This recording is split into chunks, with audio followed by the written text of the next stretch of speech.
తెలంగాణ ప్రభుత్వం హైదరాబాద్ లో మరోసారి భూముల వేలానికి సిద్ధమవుతోంది.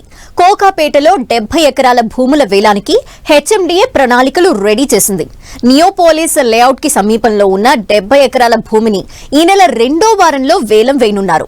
ఈ వేలం ద్వారా 8,000 కోట్ల రూపాయలకు పైగా ఆదాయం వస్తుందని అధికారులు అంచనా వేస్తున్నారు. గతంలో కోకాపేటలో రికార్డు స్థాయిలో ఎకరం సగటున 143 కోట్ల రూపాయలు పలికింది. దీంతో ఈసారి వేలంపై రియల్ ఎస్టేట్ వర్గాల్లో భారీ అంచనాలు నెలకొన్నాయి.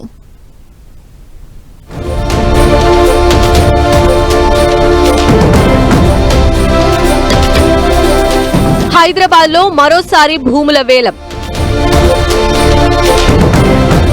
కోకాపేటలో మరో 70 ఎకరాలు వేలం వేయనున్న హెచ్ఎండిఏ. ఎకరం భూమి కనిష్ట ధర 110 కోట్లు. జనవరి 2వ వారంలో వేలం వేయనున్న హెచ్ఎండిఏ. హైదరాబాద్ మహానగరంలో భూములకు భారీ డిమాండ్ ఉంది. దేశంలోనే హైదరాబాద్ లో భూములకు రికార్డు స్థాయిలో ధరలు పలుకుతున్నాయి. తాజాగా రాయదుర్గంలో ఎకరం 177 కోట్లు పలకడమే ఇందుకు నిదర్శనంగా చెప్పుకోవచ్చు. ప్రస్తుతం ఐటీ కారిడార్ సహా పరిసర ప్రాంతాల్లో ఎకరం భూమి 100 కోట్ల రూపాయలకు పైగా పలుకుతోంది. ఇక కోకాపేట భూములు ముందు నుంచి రికార్డులు సృష్టిస్తున్నాయి. ఇటీవల జరిగిన వేలంలో ఎకరం భూమి గరిష్టంగా 151 కోట్లకు అమ్ముడైపోయింది.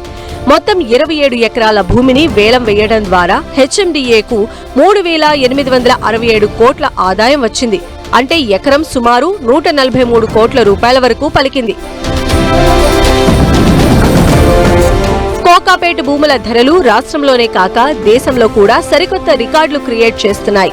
శంషాబాద్ ఎయిర్పోర్ట్ ఓఆర్ఆర్ కు అతి సమీపంలో ఉండటమే కోకాపేట భూముల డిమాండ్ కు ప్రధాన కారణమని ఇండస్ట్రీ ఎక్స్పర్ట్స్ చెబుతున్నారు. అంతేకాకుండా ఈ ప్రాంతంలో ఐటీ కంపెనీలు, పలు జాతీయ అంతర్జాతీయ సంస్థలు, ఫైనాన్షియల్ డిస్ట్రిక్ట్స్ ఉన్నాయి. దీంతో పలు జాతీయ అంతర్జాతీయ సంస్థలు, రియల్ ఎస్టేట్ డెవలపర్లు భూముల కొనుగోలుకు ఆసక్తి చూపుతున్నారు. తాజాగా తెలంగాణ ప్రభుత్వం హైదరాబాద్ లో మరోసారి భూముల వేలానికి రెడీ అయింది. కోకాపేట్ నియోపోలిస్ సమీపంలోని 70 ఎకరాల భూమిని ఈ నెల 2వ వారంలో వేలం వేయాలని హెచ్ఎండిఏ డిసైడ్ అయింది. ఇక్కడ ఎకరం కనిష్ట ధర 110 కోట్ల రూపాయలుగా నిర్ణయించారు. పైగా ఇది ఎలాంటి వివాదాలు లేని అన్ని మౌలిక సదుపాయాలతో అభివృద్ధి చేసిన భూమి కావడంతో భారీగా డిమాండ్ ఉంటుందని ఇండస్ట్రీ ఎక్స్పర్ట్స్ అంచనా వేస్తున్నారు. ఈ భారీ లేఅవుట్లకు కొనుగోలుదారుల నుంచి హెవీ రెస్పాన్స్ వస్తుందని అధికారులు భావిస్తున్నారు.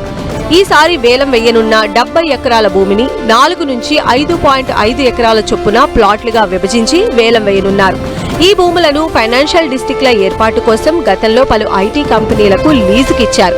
అయితే చాలా కంపెనీలు నిర్దేశిత కాలంలో సంస్థలను ఏర్పాటు చేయకపోవడంతో భూములను తిరిగి స్వాధీనం చేసుకున్నారు. ఆ భూములనే ఇప్పుడు వేలం వేయనున్నారు. ఈసారి 70 ఎకరాల వేలం ద్వారా 8,000 కోట్ల ఆదాయాన్ని పొందడమే టార్గెట్ గా పెట్టుకుంది తెలంగాణ ప్రభుత్వం.